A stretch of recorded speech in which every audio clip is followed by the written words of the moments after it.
Hello guys, welcome back to the Beastie Room. Have we got a treat for you today? We have got a rehouse of a very, very lovely spider. And these are seldom seen. In fact, I think this is only the second adult one I've seen. And that is the Avicularia rufa, or the yellow banded pink toe. And it is absolutely gorgeous. Now we got it in this cricket tub in here, but we are going to get out and have a real good close look at this once we've done our rehouse. It is an absolutely beautiful, beautiful spider.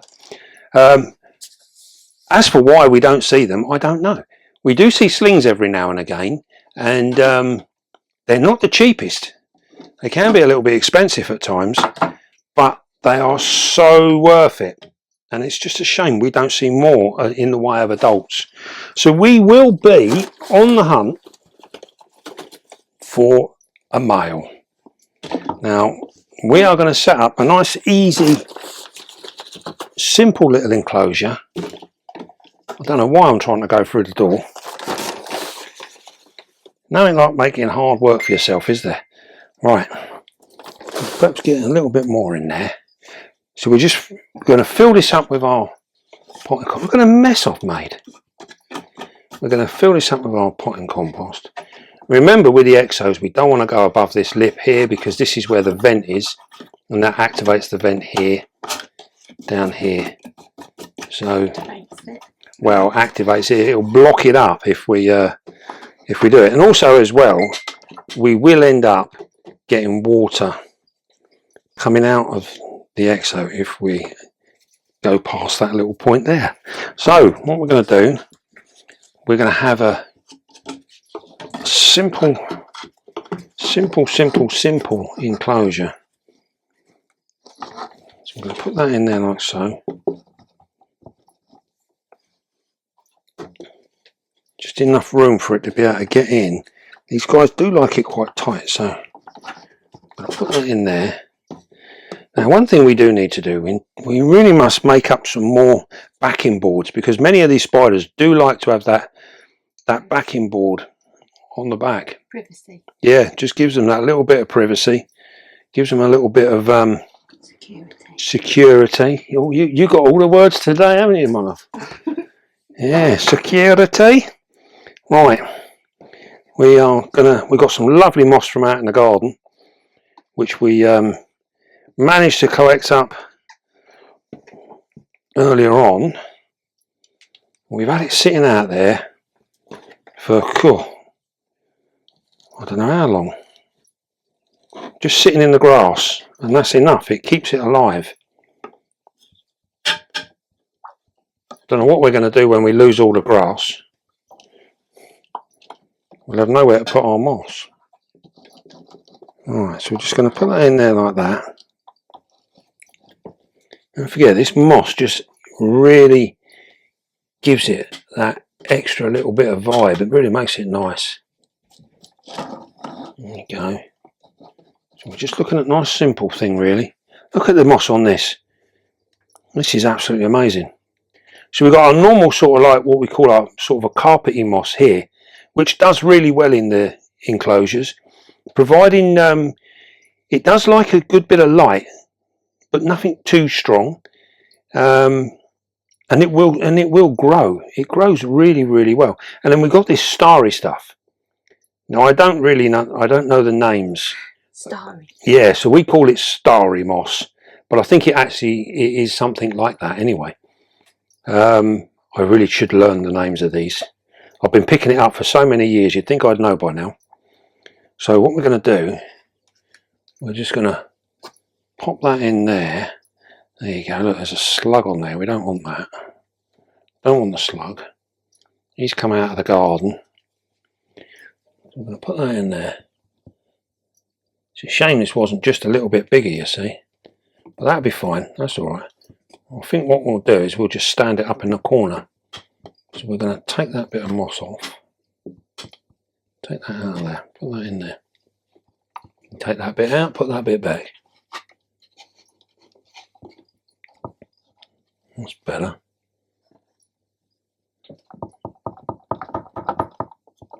there. Lovely. That'll soon set itself up. Now then, what we could really do with is a branch, or a little bit of, maybe a little bit of bark.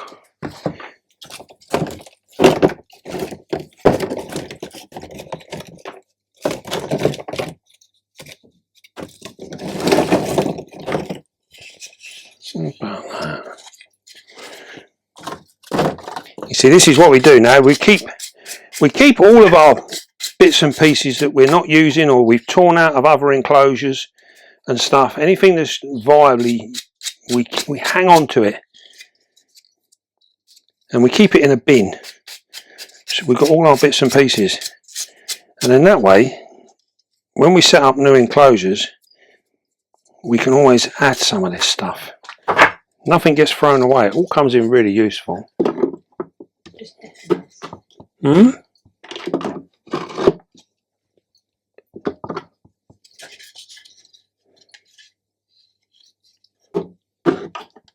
So even this bit's going to be...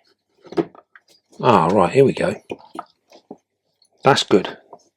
And what that will do, that will help hold up that piece of cork bark there. Stop it falling over. So all we need to do now is add our water bowl. And we're going to put our water bowl over here. Now, one thing I have noticed with this particular spider is it doesn't appear to web too much. Well, it hasn't done since we've had it. So I'm hoping that it don't get too webby in here. Right, let's put that in there. Right, bear with me a moment. Let me just pull that round there. There we go.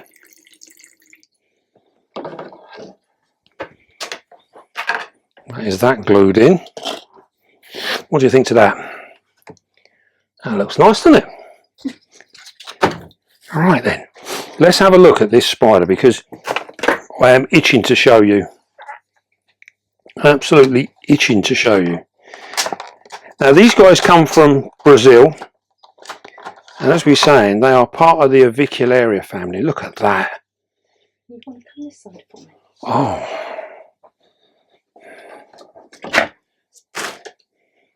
Look at that. Isn't that just absolutely gorgeous? We'll tilt that a little bit. Now they're called the yellow banded pink toe, and as you can see here, you can see these yellow bands. The other thing to notice is that this is like a pinky brown, whereas many of our avics are dark, they're black. Even the Martinique pink toe has got them lovely colours. There we go. Now we will get her out and we'll have a real proper look at her, because she's actually quite a big spider. Now these would be knocking on for sort of 5.5 to 6 inches in leg span. And this one it goes through the motions. Someone was asking us about the hairs from avicularias. When we put our video out the other day, when we took the egg sac off of our avic, she started like almost kicking hairs, and someone asked about how bad are the hairs. Now with the avicularia, they don't kick hairs like brachypelmas and like the geniculatas. They're not as bad as those, and although they use them as a defence, they kick them out as a defence, they don't appear to be particularly strong in comparison to some of the others. Now that's not to say that you won't get affected by them. All I can say is I don't get affected by them. They're just not that bad to me, but you may be different, so just be careful. Now what we're going to do, we are going to get this girl to walk out onto here Is that a good spot? Do you need to get your step? Crack on, my love. Or can I come round here? It's the light. We want to make sure we get her nice. Right. Is that alright? I don't know until you start, my love. Well, you can see in here. Right. There we go. We'll get her to open up. Here she comes. That's the fastest I've seen her move. Wow.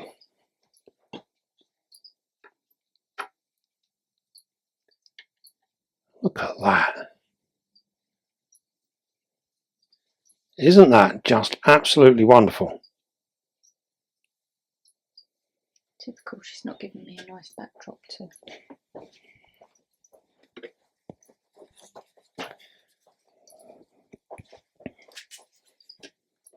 Look at them.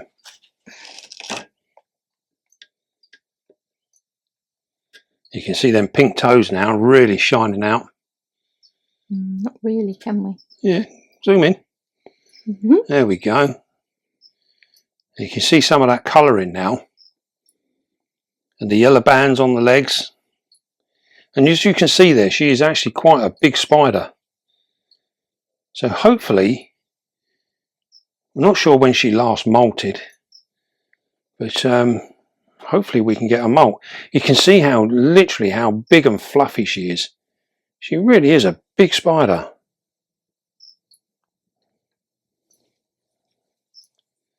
We can get her to have a little move. As you can see there, she's very, very placid.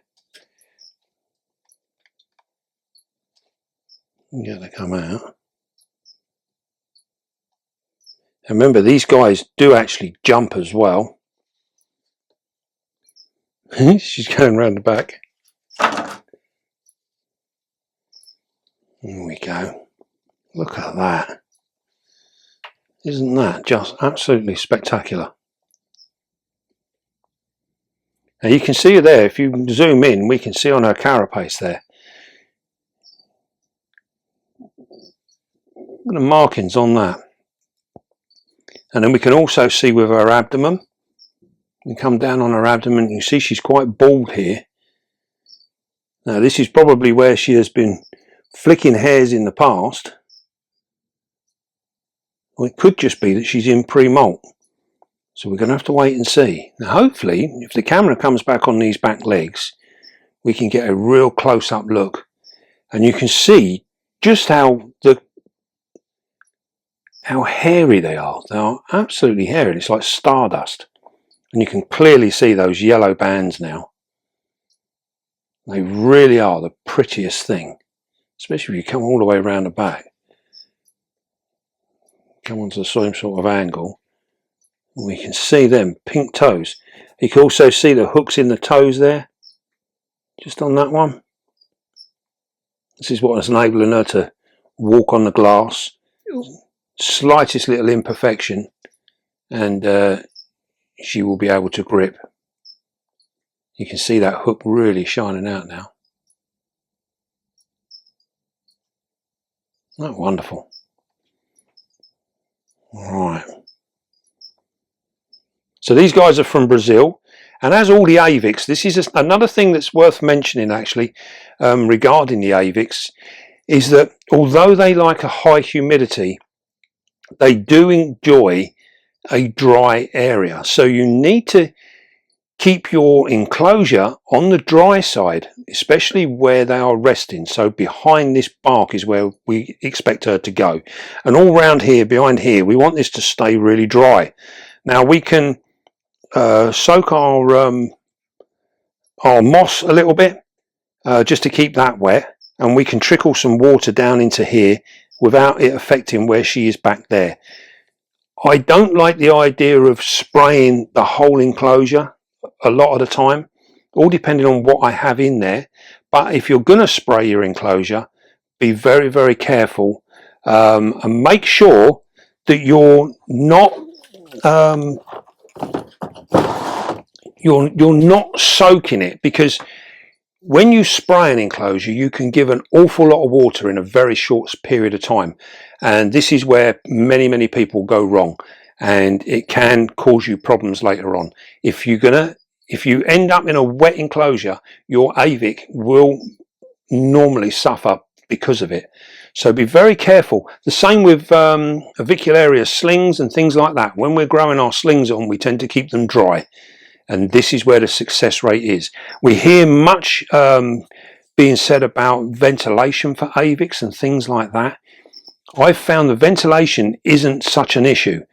It's more about the water content in the enclosure. If it's far too wet, you're going to lose your avics. So keep them dry, provide them with water, but if you're going to give them water, if you want to try and boost their humidity, do it by using water in your substrate and not actually soaking the whole thing, because that is a bad thing to do.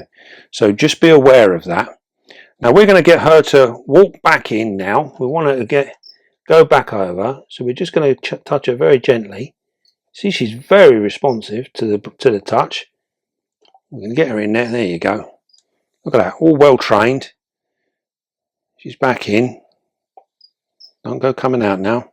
There you go. You can have a lovely look at her there.